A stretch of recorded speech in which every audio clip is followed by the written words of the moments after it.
Oh, Good afternoon, Richland College. good morrow. Good morrow. Good morning.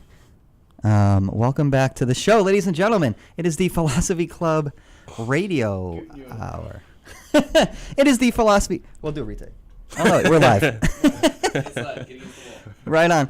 All right, y'all. This is it's Philosophy Club Radio Hour. You were listening to KDUX Web Radio, broadcast live from Richland College in Dallas, Texas. We are the voice of Richland College. Views expressed on this show are our own, unless otherwise stated, and do not reflect the opinion of KDUX Web Radio, Richland College, or the DCCCD. So, ladies and gentlemen, happy to be here. Guys, episode 2. Your Episode head's so 2. big, man. In more ways than one, figuratively. Here we go.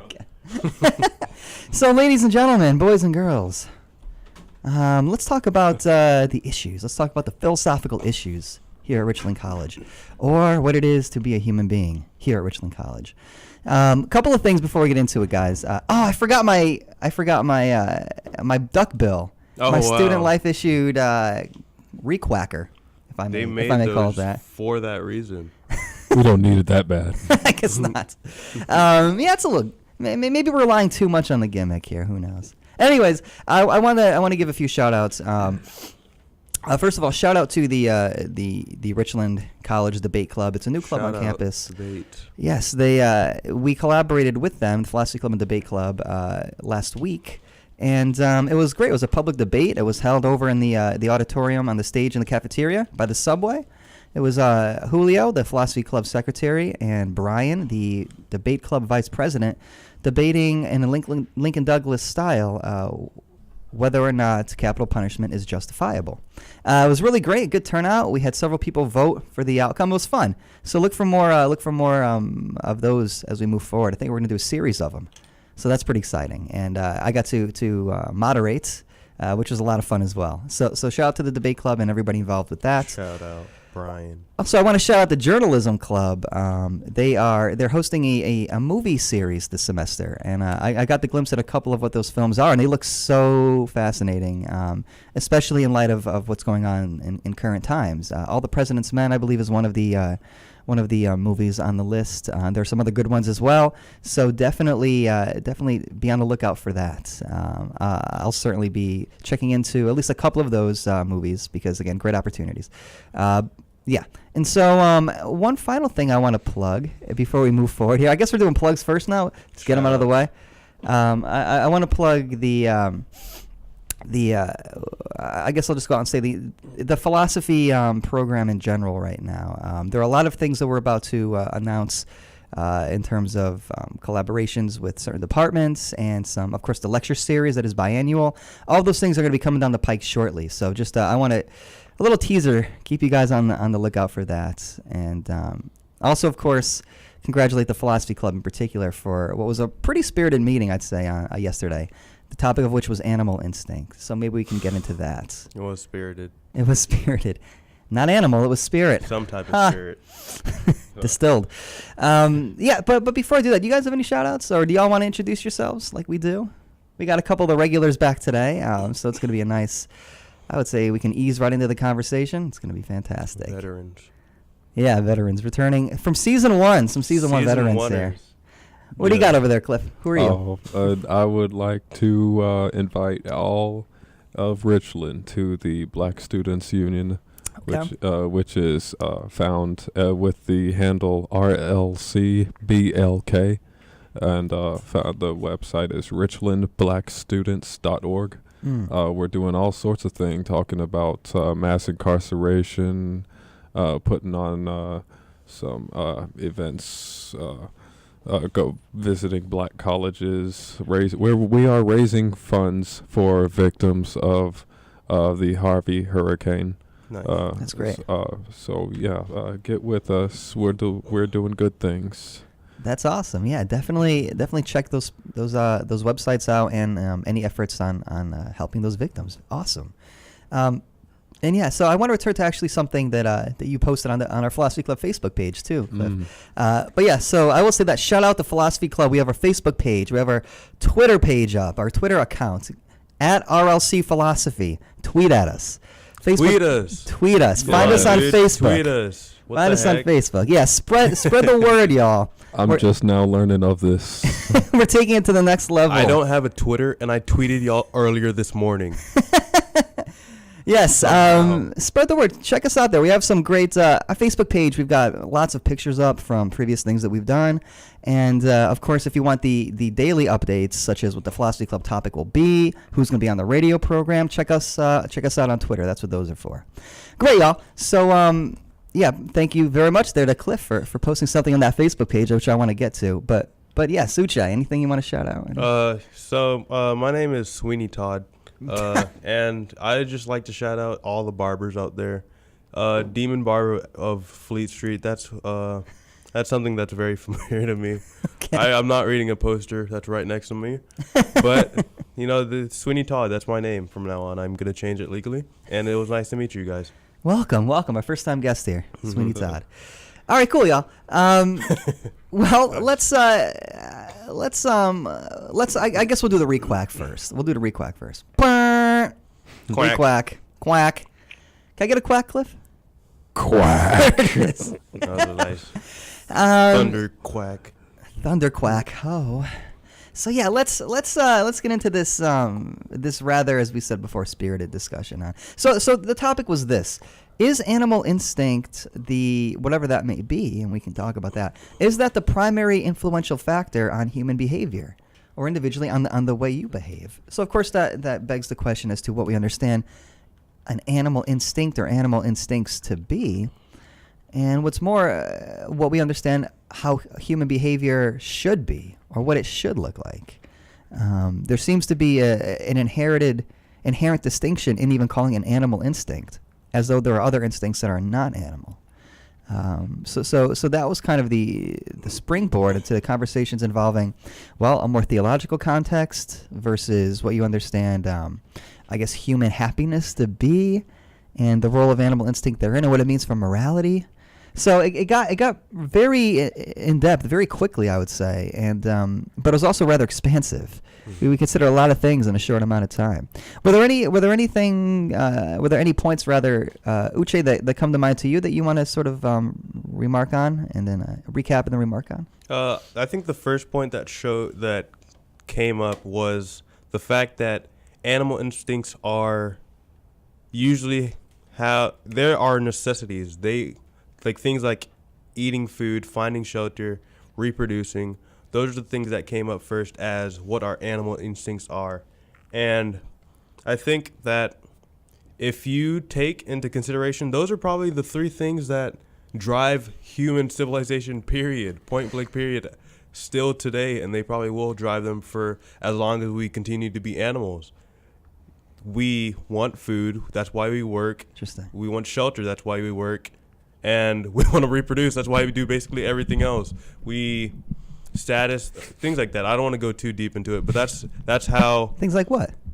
No, I don't want to go too deep into it. Okay, my bad. But later I will. But It's deep. yeah, I don't know anymore. But yeah, that's basically where the meeting started off, with those topics of the necessities are where we get our animal instincts from. Okay. Yeah, because again, I think the term instinct implies a sort of determinism or necessity. Like if it's instinct, that means it's natural on some level. So it's natural to maybe tend to those needs, which are again animal needs, the needs of any sentient creature. But then of course that begs the question as to whether or not we can create a distance between those needs. I think that the role, and this came up as well, I think that perhaps the role of reason, or maybe the role of a morality as a derivative of reason, is to allow us the ability to step back from our instincts, to be not completely impulsive and a slave or subject to these instincts, to sort of work with them, or at the and then sometimes not work with them. Dying. I am. Jesus Christ. Sometimes when I don't believe what I say, I tend to lose my voice. Not joking. Yeah, I can see that. A point that I was really shooting for in the Philosophy Club meeting is that we still to this day are animals. We just decorate it as a right. more civilized manner. instead of eating all of our food on the ground or something like a pig would, we wrap it up in designed paper and eat it with napkins on our side so we can wipe our mouths.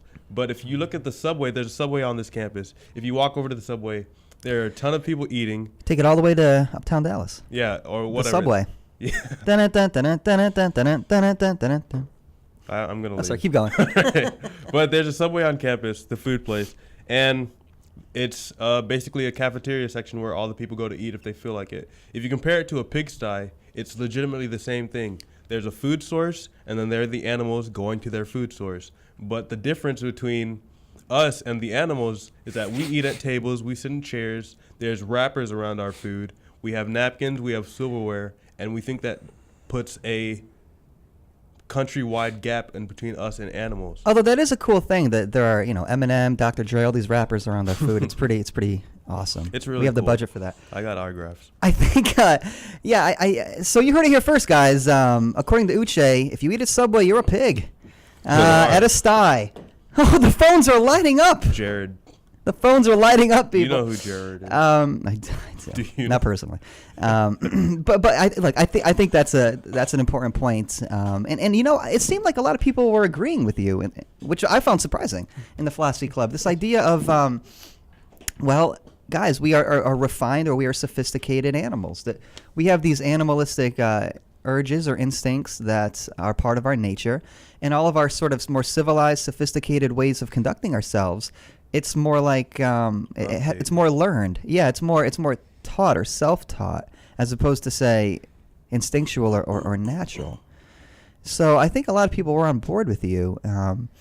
As a matter of fact, if you go to the Philosophy Club Facebook page, you'll see a video bereft of content. Shout out to Maddie, though, a Philosophy Club member, Shout for out Maddie. posting it. She posted up a video of penguins. A homewrecker penguin. Yeah, homewrecker penguin. Yeah, that's what it A was. penguin got his girl taken and got beat up and got his eye poked out, and then he just walked away, sad. He accepted as par for the course. So this idea then, in other words, that I think we got on that topic because we said, well, animals and humans, what distinguishes them? Well, there's a way that humans engage in copulation and a way that animals engage in copulation, and there might be some qualitative difference, which then might suggest the fact that we are more than simply our animal instincts.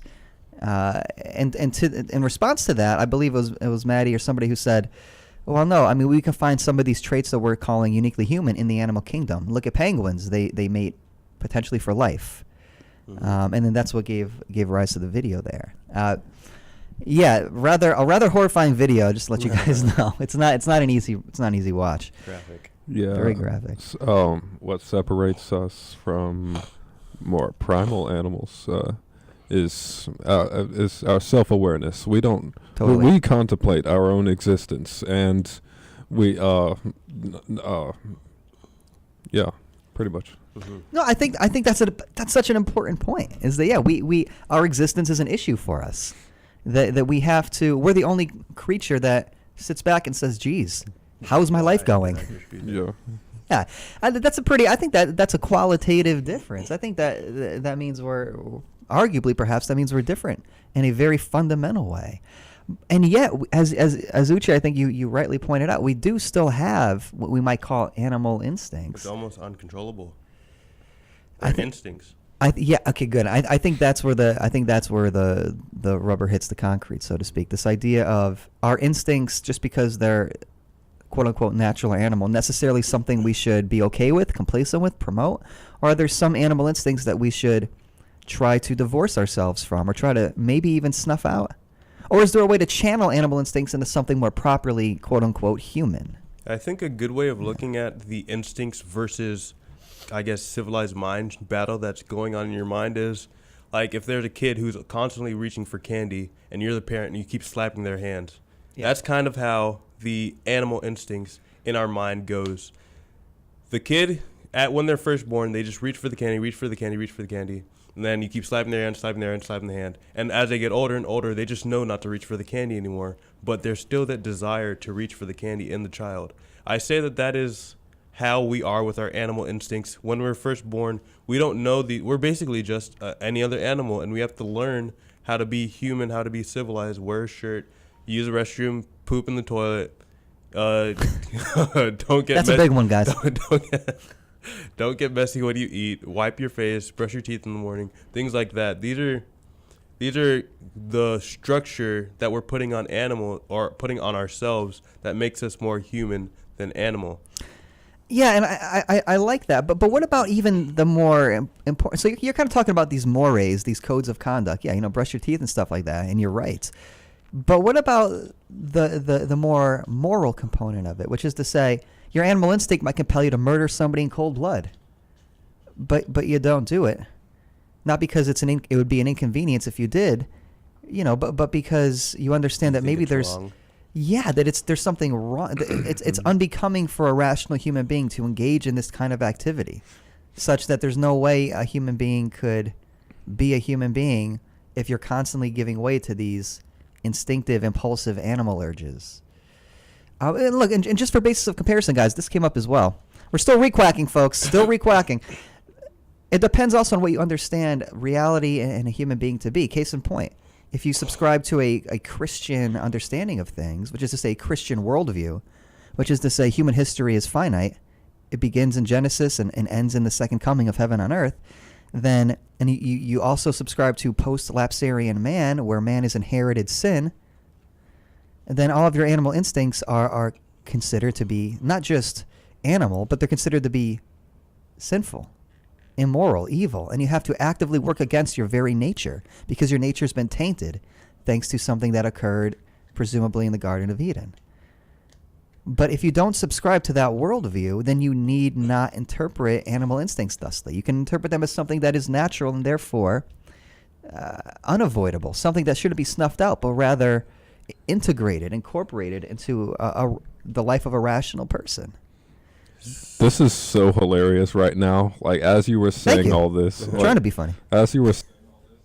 Ooh. Manzy. Senators were questioning Trump's morality. Are you serious? Yeah, just now. Like That's ironic. Is well, what I mean is, we don't. I forget. But, That's okay. To be fair, I think we had the wrong mic turned on for you this whole time. Yeah, I was it's just now we about that. realized. So you're mic 4, not mic 3. Yeah, okay. No, it's isn't it funny how coincidences like that happen? At any rate, I leave that up for your consideration because that was the ebb and flow of the philosophy club. It seemed to me was, should we shun these animal urges, or should we understand that they're a natural part of who we are, and therefore we need to find a way to again sublimate or take these animal urges and channel them into some sort of higher form of expression that is less primitive, less barbaric. In a sense, we haven't, in a sense, like Uche said, we haven't changed. We haven't, gotten rid of any of these instincts. We just built on them. So you all agree then? Yeah, pretty much. But do you think that those instincts are plaguing us, or do you think that they're not necessarily bad? I think we're along for the ride, and we're trying to disguise it the whole ride. Like, interesting. The whole self-awareness thing, no matter how self-aware you are, you're still going to get hungry, and you're still going to want to eat. It's still going to be something that drives you. There's an animal side of your brain that it is more in tune with your body than you are. You're almost like, how sharks have those little other fish on them that like eat off the scraps of their food? Yeah. That's the human mind, and the shark is the animalistic side of it.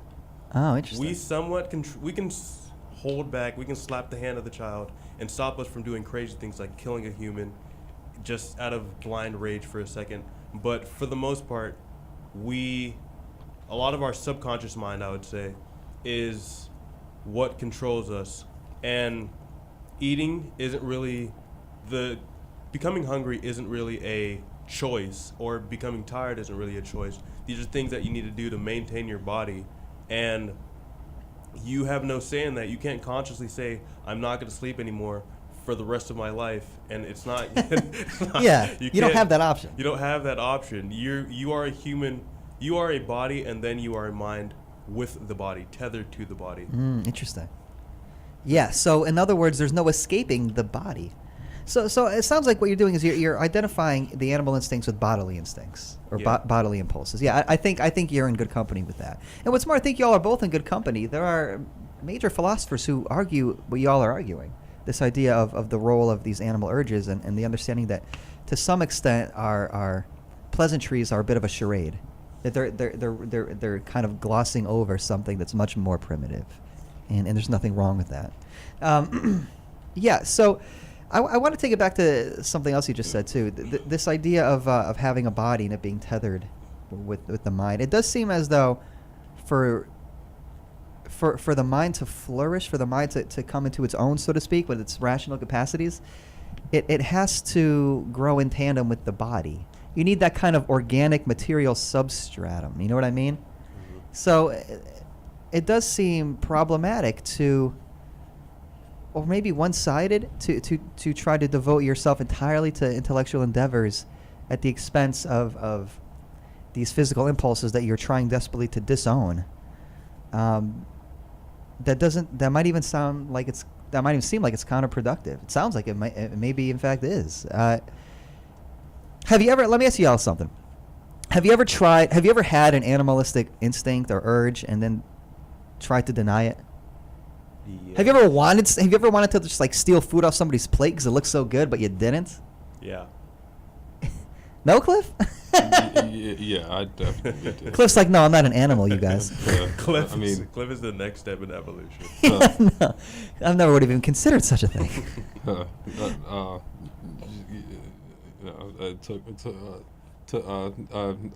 The instinct for revenge kicked in when I took some food. Yeah, yeah.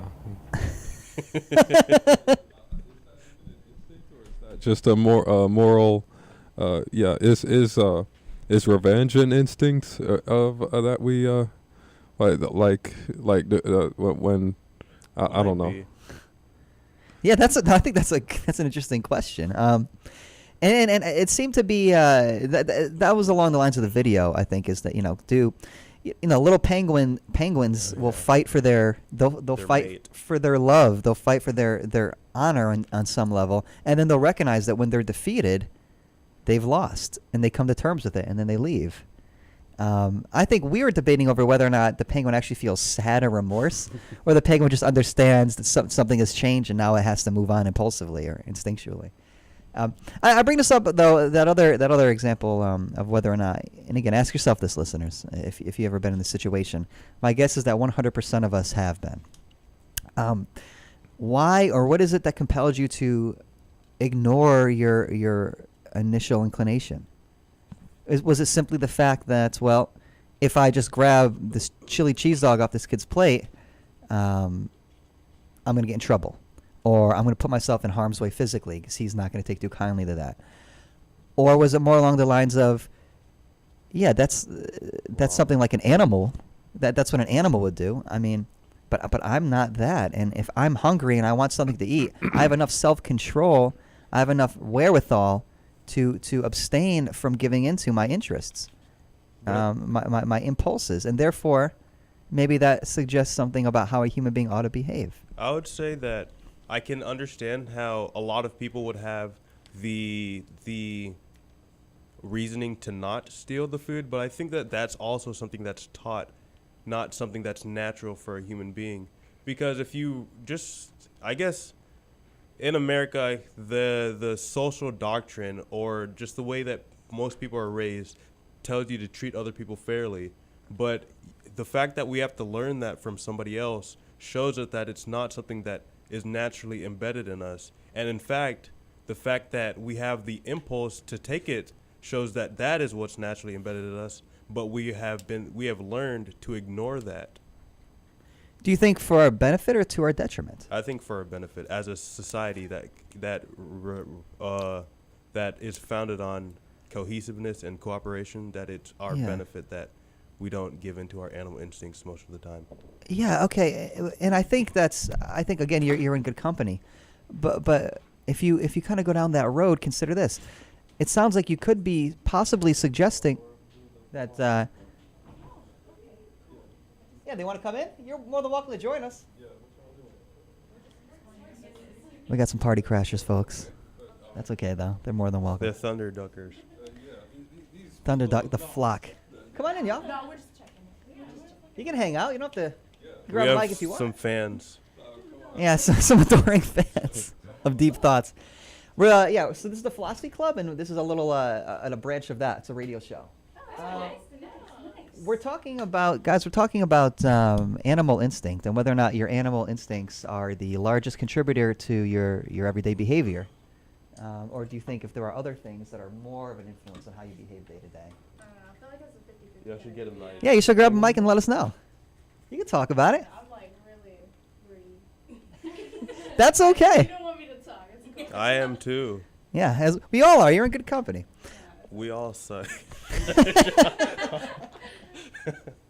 And so, I think essentially, the question then would be this, Ujay: if it is in fact to our benefits, and we learn second nature. Again, habit literally means second nature, habitus. If you learn that behaving in a quote unquote moral or civilized, less animalistic like fashion is for everybody's benefit, and also you have to learn that, which means you need people teaching that to you. You can make a case and say, well, this is why we should go overseas to all these countries that are barbaric, because we're really there for their best interests. So when we spread the morality, you got to grab a mic. Grab a mic. It'll be fun. It'll be fun. I want to hear what you have to say. Y'all should too. You Come don't on. have to speak into it, but if you want to grab a seat. There's just the perfect amount. Yeah. Put Magic her, happening in the studio, ladies and gentlemen. Put her on number 4, and Put yeah. everybody on.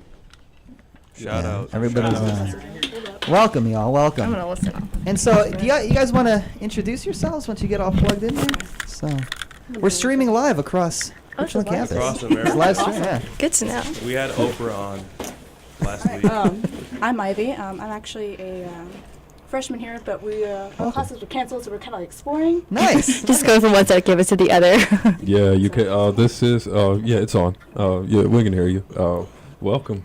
Yeah, this is a good place to be, especially if you've got something to say. Absolutely. Yeah. Cool. You were talking about animal instincts and maybe like on the verge of barbaricness. I just want to ask Yeah. you, like, how would you define like animal instincts and like being barbaric? No, and that's a great question. I mean, that's something we're exploring. Is what is an animal instinct? Is it necessarily barbaric? Is it necessarily something that you should try to avoid or disown, disassociate from, or is it something that's much more natural? It's something you ought to work with. Yeah, and so I think I bring it up because I think most often when you hear the term like animal, it has a negative connotation. Mhm. So you might even call people that as an insult. Like, did you see the people over there at the table next to us eating? God, they were behaving like animals. It's Like not a you good Savages. thing. Like savages. Yeah, exactly. You could also use it in a more positive note, like, Well, okay. Of course, like Mother Nature and all that stuff, like nurturing in some ways, like more people would define, like, if you're like, oh, it's in her nature or whatever, like to be kind and caring, but that can't be like used for everybody. Yeah. So Oh, it can good go both point. ways, really. Wow. Okay. Yeah. Right, but mainly because you have to teach dogs to not like bark. You have to teach dogs not to bite. So it's kind of like in their nature to be bad, if that's like makes any sense. You know what Okay, I'm but saying? no, it's our interpretation of what we think is Right. bad, though. That's true because Mm. we set up the construct of like barking is bad or biting is bad. It's more for our own comfort and societal standards, I think. So Yeah, but those are good thoughts. Do you think that was it necessarily just our construct that biting is bad, because biting also hurts? Right. And so if a dog bites That's you, why biting. yeah, is that's why so biting's bad. biting is bad, but it's also another instinct that actually helps them protect themselves. That's Yeah. another part of instinct that you need to look into, not just how Definitely. it influences you. Part of it is I need to look into a surviving lot of and things. protection. So Yeah, I think you're right. Because again, if you had a dog who couldn't bite, your first instinct might be to say, "Oh, it's not really a dog." Yeah, we're gonna be hard pressed to find some piece of human behavior that's Mhm. not rooted in nature or in life in general. Well, what about this then? What about the supernatural? Which is the that say- is a lot broader subject. Yeah. The supernatural, yeah. So Um, specifically, again, this idea of understanding the difference between animal instinct and non-animal instinct in the context of a religion, for Hmm. instance. So I think we made mention of this earlier, and We're still requacking, which is cool. Requack is what we call when we recap the philosophy club meeting. We Requack. but we're Thunder Ducks, so requack. Okay. I it love fits. puns, so this works. This works. Well, you know what? I love to make puns. I like to make I puns think we'll more get than along anything. Perfect. You found the right spot. Again, just to bring it up from that particular context, you can say, well, again, it's anything that's quote unquote animalistic in nature is a result of our inherited sin. So it's actually something that we should actively be working against and discouraging, because what's most beautiful and human about us is what you might call rational, for lack of a better term, which is again the way in which I think people argue, according to Christian doctrine, when we're made in the image and likeness of God, it doesn't mean physically in terms of appearance. It means that we have reason.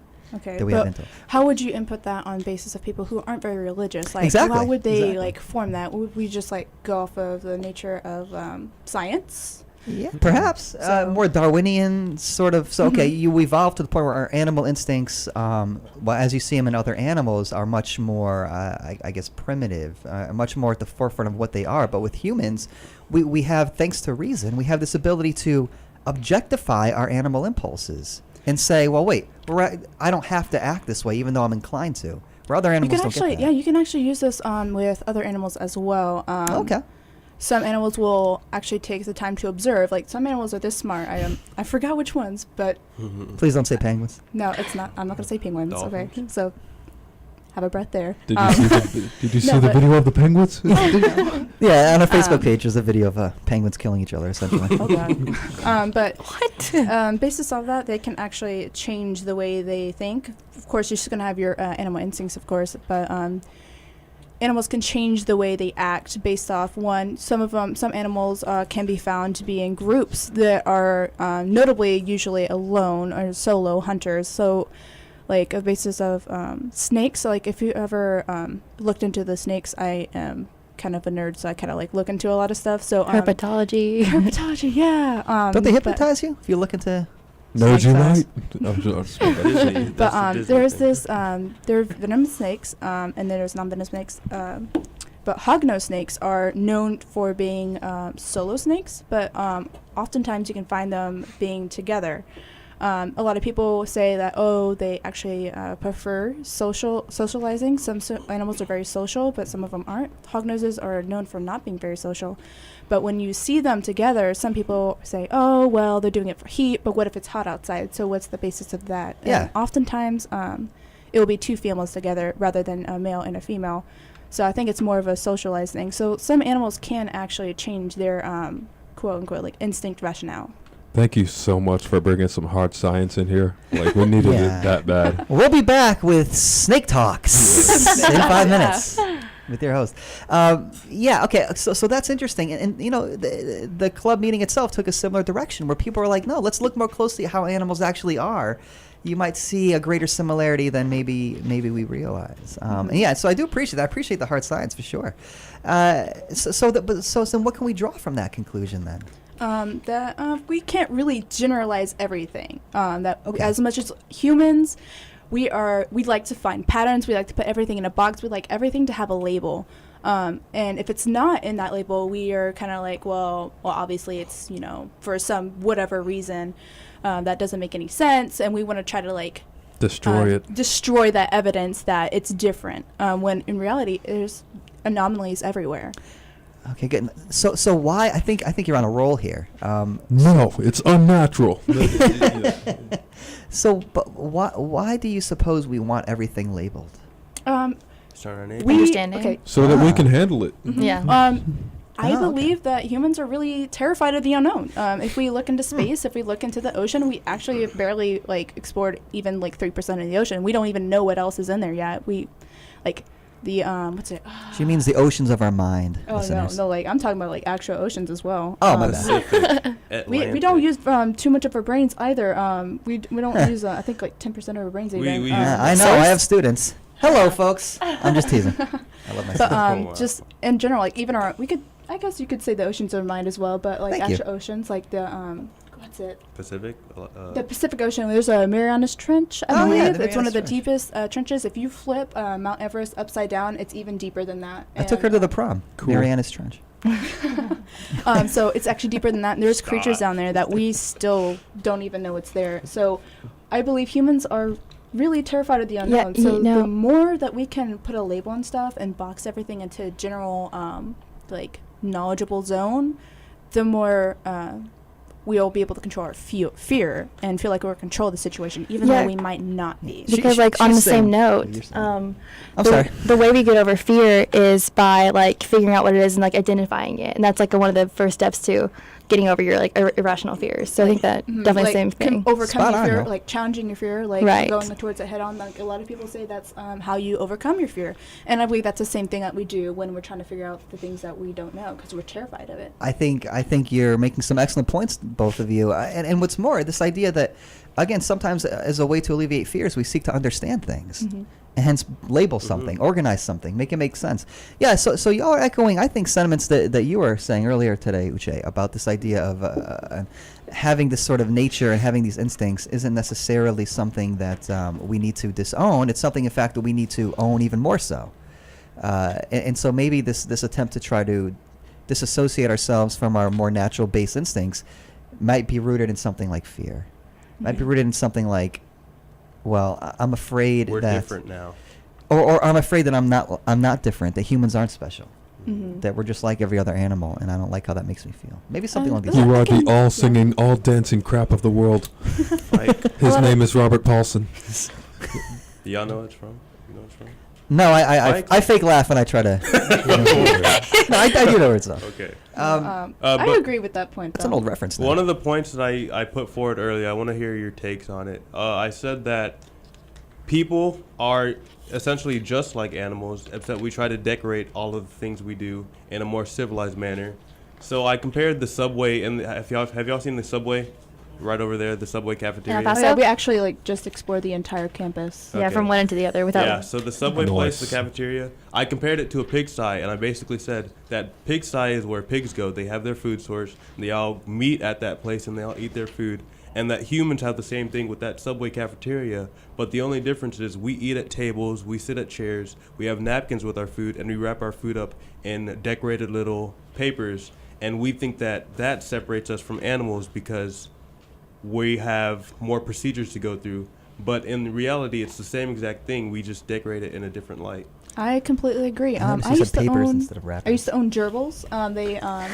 Yes, I know. We're gonna make this connection with gerbils. Oh no, now. I'm sorry. No, I'm laughing because before when he described it, he said instead of papers, wrappers, and I made some pun joke, Oh. and Yeah, he so I had to intentionally avoid didn't do that this time.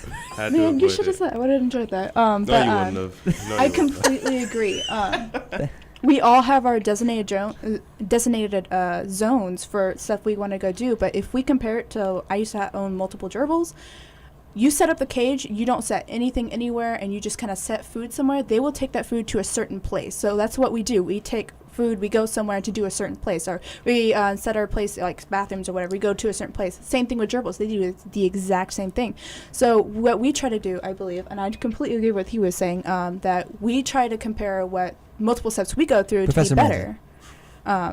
But Yeah, no, I think that there's something to this, and so I think also it's very simple on some level to say, look, guys, when I'm eating and I'm looking down at my dog and he's eating, we're eating together. There's a bond there in a sense that is somewhat, I would say, very fundamental. So okay, so you guys seem to be on board with that character, with that presentation then of things, because you know what no animal ever does that human beings do before meals. Some of them say grace, give It's thanks. just kind of like an extra procedure. mhm. Really? It really is. I Though. think telling. Like, it really is. It kind of is. It's just an extra procedure. It's kind of like we're constantly trying to prove to ourselves that we're better than animals. So we keep going through these procedures. We have to unwrap our food before we eat it. You don't see pigs doing that. We have to say grace before we eat our food. You don't see dogs doing that. We don't have to, but you choose to. No, Why do you no. suppose we want to be better than animals? Just because It makes you feel better. It doesn't make you feel like you're on Yeah. that level of just pure You're instinct superior. that a lot of people would Ah. like to categorize everything in. because there's a meaning to it all. Mhm. We're not just animals. Okay. We feel like we're more developed, But and you're in saying some that ways we tongue-in-cheek. are. Hmm Yeah, I think certainly in some ways we are, and so So let's return then. The real question was this: whether or not there is any stronger influence on our behavior than animal instinct, or is animal instinct kind of all pervasive? And you all seem to suggest that it's all pervasive, and you're making some very strong points. What are some other alternative influences on how you live your life daily as a human being? How you've learned to live. Yeah, how you Okay. learn to live, how you grow up, Parents. your environment, what you see, what you hear, everything that you do, everything you see and hear influences how you grow up and how you are. Perhaps, but it need not. You could hear things and say, no, doesn't sound right to me. I'm not going to abide by that. But more so this. I mean, are you necessarily tethered to a certain way of life? For example, you can look at other people and see how they live and think that's not a great way to live. That suggests that you think there are better and worse ways of living. Mm-hmm. What allows you to make such a statement? What is the basis by which you judge the quality of life? You could say that it's the way that our parents raised us. It's because we aren't born with morals. The morals of America are completely different with the morals of a different country somewhere else, which tells you that our morals. Not always. Yeah, not always, but a lot of them are. A lot of the things that we feel that we need to do, or the things that we feel are right, are stapled to the place that we are grown or that we are raised in. I think that's true. I think ultimately that's true. And that tells us that these things are things that we've been taught instead of things that we naturally know. If we lived in this other place, we would think how these other people think. And that shows that it's not something natural. It's something that we've been taught, and that I don't really remember where I was going with this, but nice. I forgot completely. Well, no, push it, because I think I want to take it somewhere similar. I think we're going to the same place. Yeah, this idea that, look, guys, you don't have to internalize everything you're taught. You are autonomous, where you can make decisions as to whether or not you want to abide by certain moral imperatives or certain codes of conduct. But what it is that allows you to distinguish what you prefer from what you don't prefer is not merely your sort of animal-based preference, your desires, but it's also you're using reason and you're rationally saying, this is what's better for me. There are plenty of times when I say to myself, I want to do something. I want to eat this way or that way. I want to stuff my face. I want that. That's my impulse. But I know better. I know that's not going to, I'm going to have indigestion, or, I'm going to not sleep well. And so it's not best for me. So I make decisions that are directly opposed to my animal instincts. I mean, you could say I learned how to do that, or you could say, no, I'm blessed, if you want to use those terms, or I'm born with reason. And it's in my nature to be able to distance myself from my animal nature to embrace more my rational nature. And other animals don't have that option. I wouldn't say not all animals don't have the option. You can actually be taught to think, or you can, like training dogs, like you can teach them, right? Is that thinking, or is that Yeah. conditioning? Because I think you're right. You can't teach people how to think. That's what Socrates' whole deal was. Mhm. So I think you're totally onto something. No, but I still believe, like, there's, of course, there's always going to be your exceptions. I believe there's, within the base of any animal kingdom, you're going to be able to teach them, or they're going to be able to be taught, or somehow, to, in some way, be rational, even if it's just the smallest part. Like, just think of, let's say, like, cliffs. Like, if you see, a dog running, they just stop, right? Yeah. So they're using a part of their brain. It's not just instinct. They're also using their brain to think, like, okay, so Okay. don't jump down there. That's kind of far. That's going to hurt me. Yeah, that okay, might that's hurt. a fair point. That's a fair So- point. You could say that, anything can be, is able to have a rational thought. Well, yeah, okay, that's an interesting point. But I guess I would question how limited that rationality is. So your dog's not going to make a will, a last will and testament. You know No. what I mean? Your dog isn't going to have an existential crisis. Mm-hmm. But your dog is basing its actions on self-preservation, the fight or flight response, which are very mechanistic. Yeah. But that in turn is based upon an understanding that pain is a bad thing. They make that connection as obvious as it might seem. And so they seek to avoid situations that might result in pain. So they are looking out for themselves. I think another thing you should that we can think about is instinct can also be connected to rationale. I don't think they are exclusively separate. Okay. This is where I was hoping it would go. How so? I like I was saying, like your dog knows how to stop, knows when to stop if there's a cliff, because he connects his instinct with one self-preservation, but he also uses his rationale when to stop, what to do in order to keep that from happening. It's not just all pure instinct. He's using both instinct and rational thought to come to an action. Okay, yeah. How do we see that in humans as well? Is there a way we see it in humans that's unique to being a human? Like, is there a way where instinct meets reason in such a way where each is almost indistinguishable from the other? Does that make sense? Rephrase that for me. I'm yeah, sorry. I should. I butchered that. I butchered meats. Get it? That was a pun. Anyways, yeah. Tune in for I want to hear more what you had puns to like say. this. though. I wanna- I'm sorry, we're out of time. 3 minutes over. No, just joking. We are over. Oh, is we really? I'm sorry. I didn't realize. Jake good. the Earthquake or something. Yeah, is the next guy here? Who knows? He hasn't come in yet. Yeah, that's true. But he might just be Alright. patiently waiting for us. This is how professional we do are know. over here in the Philosophy Club Radio. But I'm sorry. So let me Just finish headbutt my it thought. to Mike. Just Right. run out the time. Let me finish my thought. I will say this, guys. It seems like a time when a human being has an impulse or has an instinct, has a desire to undertake an action, but rather than immediately giving into that impulse and taking action, this person steps back, rationally deliberates on the best way to effect the action, and then goes ahead and makes and accomplishes it, executes the action in such a way where I had this impulse to defend myself and I wanted to go kill this guy, but I know better than to do that, so instead I'm going to pursue legal action. He's dangerous. Okay. Something along these lines. I think part of that's just due for societal structure as well. I think so too. Mm. The way to that our benefit, but the way that potentially. the way that you rationally break down how you should act in a situation is taught. It's not something that's naturally comes to you. So that's the biggest, I guess, quarrel that I have with the situation. I see. That it's not natural the way that you do it. It's something that you learn, and that also happens in the animal kingdom.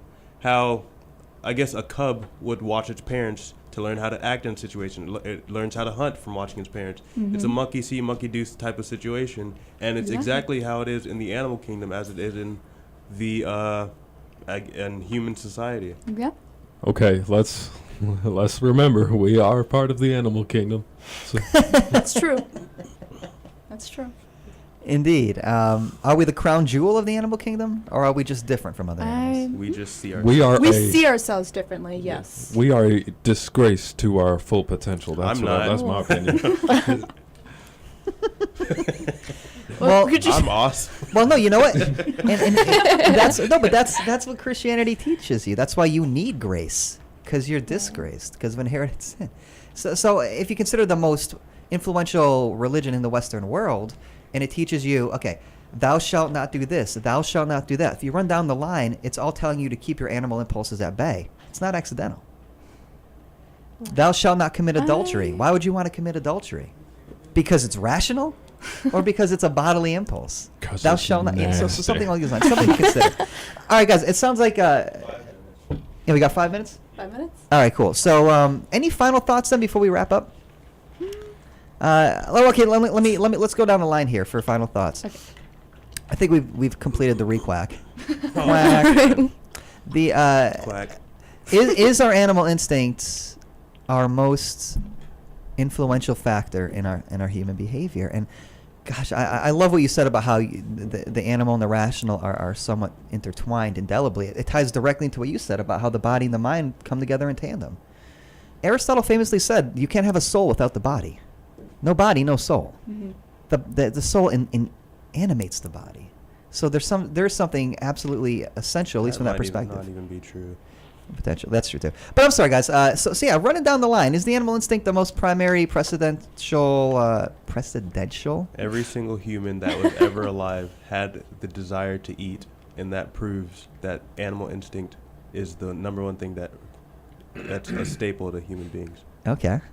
What do y'all think? I don't know. I feel like it could be like a 50-50 deal, honestly, because we do use our animal instincts from day to day, but we also use our rationale every day as well. Mhm. So I don't think you can solely just contribute to one factor. Okay. I don't think that would be fair. Okay. Too reductive. Mhm. Good. Any y'all? Jessica, or I'm sorry, Jessica's over there. Emily.